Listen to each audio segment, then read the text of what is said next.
আমরা মূল আলোচনায় চলে যাই। আজকের আলোচনার বিষয় parenting, how to rare up the children. কেমন করে ছেলে মেয়ে মানুষ করতে হয় জানার দরকার আছে না? ছেলে মেয়ের বাপ হয়েছেন কে কে দেখি? এই পোলাপাইনরা হাত তুলিস না আবার। আপনারা হয়েছেন? মাশাআল্লাহ, হাত নামান। ছেলে মেয়ে আল্লাহর দেয়া নেয়ামত, তাই না? দুনিয়ার সৌন্দর্য, জিনাতুল হায়াতিদ দুনিয়া। কিছু কিছু জিনিসের প্রতি আকর্ষণ মানুষের জনমভর। এর মধ্যে একটা হচ্ছে সন্তান সন্ততি। আল্লাহ সূরাত আলে ইমরানের 14 নম্বর আয়াতে বলেছেন, যুয়িনা লিন-নাসি হুব্বুশ শাহাওয়াতি মিনান নিসা ওয়াল বানিন ওয়াল কানাতিরিল মুকানতারাতি মিনাজ যাহাবি ওয়াল ফিদ্দা ওয়াল খাইলিল মুসাওয়ামাতি ওয়াল আনআমি ওয়াল হারস যালিকা মাতাউল হায়াতিদ দুনিয়া ওয়াল্লাহু ইনদাহু হুসনুল মাআব। নারী, গাড়ি, বাড়ি, স্থাবর অস্থাবর সম্পত্তি, সন্তান সন্ততি, এগুলো প্রাপ্তির আকাঙ্ক্ষা, এগুলোর প্রতি আকর্ষণ মানুষের জনমভর। আমরা সবাই এগুলো চাই, ঠিক কিনা? এর মধ্যে সবচেয়ে গুরুত্বপূর্ণ একটা হচ্ছে সন্তান সন্ততি। দেয় কে? জোরে বলতে হবে, কে দেয়? চাইতে হবে কার কাছে? নাকি মাজারে, নাকি দরগায়? একজন সন্তান দিতে পারে, চিল্লায় বলতে হবে তিনি কে? অনেকে বলে মাজারে মানত না করলে নাকি সন্তান পাওয়া যায় না। এটা কি রে ভাই? মাজারে যদি মানত করা না হয় তাহলে নাকি সন্তান পাওয়া যায় না। এগুলো এসে ডিস্টার্ব করে খুব। এটা খুলে ফেলেন, খুলে নিচে রাখেন, এটাতে এদিকে রেখে দেন, এই পাশে থাক যতটুকু হয়, এদিকে দিয়ে দেন এই পাশে। তো এটা একটা ভুয়া কথা, তাই না? মাজারে আর একটু উপরে উঠাইতে হবে। মাজারে মানত না করলে সন্তান যদি না হইতো, বাচ্চা যদি না হয়, গরুর যে বাচ্চা হয়, গরু কোন মাজারে মানত করছে বলেন? মাজারের বিরুদ্ধে আমাদের অবস্থান নয়। মাজার হচ্ছে মাকানু জিয়ারা, যেখানে মানুষ জিয়ারত করে, ভিজিটিং প্লেস। আসলে শব্দটা হবে মাকবার, মানে কবর। কারো কবরে যাওয়া, জিয়ারত করা, এটা সুন্নাহ। কবর দেখলে আমরা সালাম দেই, ঠিক কিনা? এটা সুন্নাহ। তবে কবরে শুয়ে থাকা ব্যক্তির কাছে চাওয়া যায় না। চাওয়া যায়? ইযা সাআলতা ফাসআলিল্লাহ, যখন চাইবে কার কাছে চাইবে? ওয়া ইযা ইসতাআনতা ফাসতাইন বিল্লাহ, সাহায্যের হাত যদি পাতো কার কাছে পাতবো? ওনার ভান্ডারে কমতি আছে, ঘাটতি আছে, আমাদের যার যা লাগবে সবও যদি উনি দিয়ে দেয়, ওনার কমতি পড়বে নাকি? সুবহানাল্লাহ পড়েন। এজন্য মাজারে মানত না করলে সন্তান পাওয়া যায় না, এটা ভুয়া কথা, তাই না? তাহলে ছাগলের বাচ্চা হয় কেমনে? গরুর বাচ্চা হয় কি করে? এরা তো কোথাও মানত করে না। তাহলে বুঝা গেল সন্তান দেয়ার মালিক কে? এটা অনেক বড় নেয়ামত। আমরা অনেক সময় বুঝি না, আমরা অনেক সময় খেয়াল করি না। এটা অনেক বড় নেয়ামত। যার সন্তান নাই সে জানে সন্তান না থাকার কি জ্বালা। এরকম নিঃসন্তান কিছু ভাইয়েরা আমাদের এলাকায় আছে না নাই? আছে। তারাই জানে কি জ্বালা। তো এই সন্তানকে কোরআন কোথাও বলেছে জিনা, সৌন্দর্য, কোথাও কি বলেছে? উত্তর দিতে হবে। কোথাও কি বলেছে? জিনা। আল মাল ওয়াল বানুনা জিনাতুল হায়াতিদ দুনিয়া। সন্তান আর সম্পদ এটা দুনিয়ার জীবনের সৌন্দর্য। ছোট ছেলে মেয়েরা, সোনামণিরা না থাকলে পৃথিবীতে কোনো সৌন্দর্য থাকতো? স্বামী স্ত্রীর ভালোবাসা কয় বছর? রং ধরা যৌবন, জং ধরে শেষ। 1-2 বছর পরে আর আগের ওই মাতলামিটা থাকে না, ওই ভালোবাসাটা থাকে না। এরপরে ভালোবাসাটা হয় ছেলে মেয়েদের কারণে, ঠিক কিনা? ঘরে গেলে আব্বু আব্বু ডাকে, আম্মা আম্মু ডাকে, ছোটাছুটি করে, দৌড়াদৌড়ি করে, কান্নাকাটি করে, রাগ করে বসে থাকে, রাগ ভাঙাতে হয়, এটাই মজা, ঠিক কিনা? এজন্য আল্লাহ বলেছেন জিনাতুল হায়াতিদ দুনিয়া।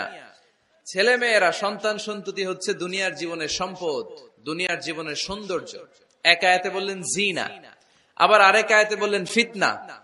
ইন্নামা আমওয়ালুকুম ওয়া আওলাদুকুম ফিতনা। তোমাদের সম্পদ, তোমাদের ছেলে মেয়েগুলো যেমনি সৌন্দর্য, আবার অন দা আদার হ্যান্ড তারা তোমাদের জন্য ফিতনা। কারণ এই সন্তানের মুখে খাবার তুলে দেওয়ার জন্য অনেক বাবা হারাম পন্থায় উপার্জন করে, এরকম আছে না নাই? তাহলে ওই সন্তান শুধু জিনা না, ওই সন্তান ফিতনা। এই সন্তানের কারণে বাবা দুনিয়ায় ফিতনায় পড়ে গিয়েছে, ফিতনায় জড়িয়েছে। আবার আরেক আয়াতে আল্লাহ বললেন আদুওয়া, কখনো কখনো সন্তান সন্ততি এগুলো হয়ে যায় শত্রু, বাবা মায়ের জন্য শত্রু। অনেক বাবা আছে ছেলের জন্য জাহান্নামে যাবে, আছে না নাই? অনেক ছেলে আছে বাবার জন্য জাহান্নামে যাবে। কিয়ামতের দিন বাবা ছেলেরে পরিচয় দিবে না, ছেলে বাবারে পরিচয় দিবে না, একে অপরের শত্রু হয়ে যাবে, ঠিক কিনা? কারণ দিনটা বড্ড ভয়ঙ্কর, কেউ কাউরে চিনবে না। সেদিন হবে 50,000 বছরের সমান একটা দিন, সবার মুখে একটাই চিৎকার, ইয়া নাফসি ইয়া নাফসি। আকাশের জলজলে সূর্যটা অনেক দূরে, তারপরেও তাকাতে কত সমস্যা হয়, অনেকে এইভাবে আছেন। সেই সূর্যটা, তেজদীপ্ত সূর্যটা কিয়ামতের মাঠে মাথার একেবারে কাছাকাছি চলে আসবে। সূর্যের প্রচন্ড তাপে মাথার মগজগুলো গলে গলে নাকের ছিদ্র আর কানের ছিদ্র দিয়ে বেয়ে বেয়ে পড়বে। হুফাতান উরাতান মুশাতান গুরলা, পায়ে দেওয়ার মতো কারো জুতা থাকবে না। আজকে যে বাটা জুতা পরে আসছেন, অ্যাপেক্সের জুতা, কিয়ামতের দিন জুতা থাকবে পায়ে, গায়ে জামা থাকবে না। Everyone will stand up as naked. There is no dress, no costume, no garment in their body. দেহে কোনো পোশাক নাই, পেটে খাবার নাই, পায়ে জুতা নাই, সূর্যটা মাথার কাছে, তৃষ্ণায় জিহ্বাটা বের হয়ে নাভি পর্যন্ত ঝুলতে থাকবে। সবাই বলবে আল্লাহ আমারে বাঁচাও, আমারে বাঁচাও। ওই দিন বাবা ছেলেরে চিনবে না, ছেলে বাবারে চিনবে না। অনেক বাবা ছেলের কারণে জাহান্নামী হবে, অনেক ছেলে বাবার কারণে জাহান্নামী হবে। তাহলে তখন বাবা ছেলের শত্রু হয়ে যাবে, ঠিক কিনা?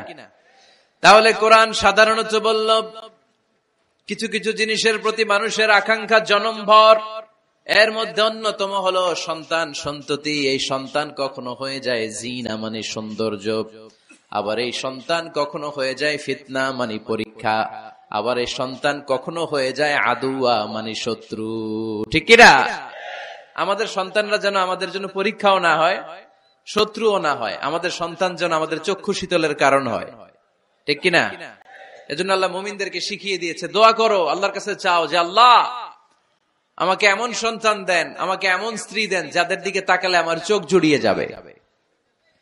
আল্লাহ বললেন তোমরা আমার কাছে চাও আর পড়ো, রব্বানা হাব লানা মিন আজওয়াজিনা ওয়া যুররিয়াতিনা কুররাতা আ'য়ুন ওয়াজআলনা লিল মুত্তাকিনা ইমামা। ও আমাদের রব, আমাদেরকে এমন স্ত্রী দান করেন, এমন সন্তান দান করেন যে স্ত্রীদের দিকে তাকালে, যে সন্তানের দিকে তাকালে আমাদের হৃদয়টারে জুড়িয়ে দিবে কে? এরকম স্ত্রী, এরকম সন্তান আমরা চাই কি চাই না? ঘরে ঢুকার পরে স্ত্রীর দিকে তাকালে কলিজা ঠান্ডা হয়ে যায়, সন্তানের দিকে তাকালে হৃদয়টা জুড়িয়ে যায়। এরকম সন্তান আমরা চাই না? কথা বলতে হবে, চাই কি চাই না? এরকম সন্তান কেমন করে আপনারা গঠন করবেন, কেমন করে সন্তানকে মানুষের মতো মানুষ বানাতে হয়, এ নিয়ে কিছু কথা আজকে আমরা শুনবো। মনোযোগ আছে? কষ্ট হচ্ছে না তো? আমি যতক্ষণ আছি ততক্ষণ থাকবেন? কারা কারা?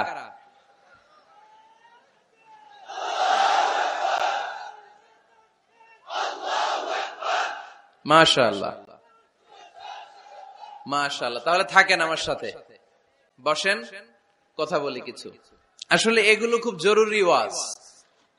কি করে ফ্যামিলি ঠিক করবেন, কি করে দাম্পত্য জীবনটাকে সুখময় করবেন, কি করে সমাজটাকে ভারসাম্যপূর্ণ করবেন, কি করে ছেলে মেয়েদেরকে মানুষের মতো মানুষ করবেন, এগুলো জানার দরকার আছে না নাই? এর কারণ আমি প্রায় বলি, খেয়াল করে শুনেন, খুব জরুরি কথা, এদিক সেদিক তাকানো যাবে না, সময় কম। আমার দিকে তাকান, আমার দিকে তাকান। এই পৃথিবীতে গরুর পেট থেকে যেটা বেরোয় এটা গরু হয়ে যায়, ছাগলের পেট থেকে বেরোলেই ছাগল হয়ে যায়, মুরগির পেট থেকে বেরোলেই মুরগি হয়ে যায়, কিন্তু মানুষের পেট থেকে বেরোলে ওটা মানুষ হয়ে যায় না, ওটা মানুষ করতে হয়, মানুষ বানাতে হয়, ঠিক কিনা? খালি চোখে আপনি যা দেখেন সব কিন্তু মানুষ না, এগুলো জনসংখ্যা। এগুলো কি? বাড়ছে জনসংখ্যা, কমছে মানুষ। এজন্য আমরা আমাদের ছেলে মেয়েদেরকে মানুষের মতো মানুষ বানাতে চাই, ইনশাআল্লাহ। পড়েন। এখন কিভাবে মানুষের মতো মানুষ বানাবো? অনেক মা বাবা ছেলে মেয়েদেরকে নিয়ে উদ্বিগ্ন, আমাদের কাছে আসে, হুজুর কি করব ছেলেটারে নিয়ে, কোন প্রতিষ্ঠানে দিব, কিভাবে মানুষ করব, হুজুর একটু বলে দেন। এরকম উদ্বিগ্ন অভিভাবক আছে না নাই? সব বাবা মাই চায় ছেলে মেয়েদের উজ্জ্বল ভবিষ্যৎ। কোন বাবা মা চায় তার ছেলেটা টেন্ডারবাজ হোক? উত্তর দেন। কোন বাবা চায় তার ছেলেটা চাঁদাবাজ হোক, তার ছেলেটা ধর্ষক হোক, এসিড নিক্ষেপকারী হোক? না, চায় না। সব বাবা মাই চায় তাদের ছেলে মেয়ে মানুষের মতো মানুষ হোক। আজকে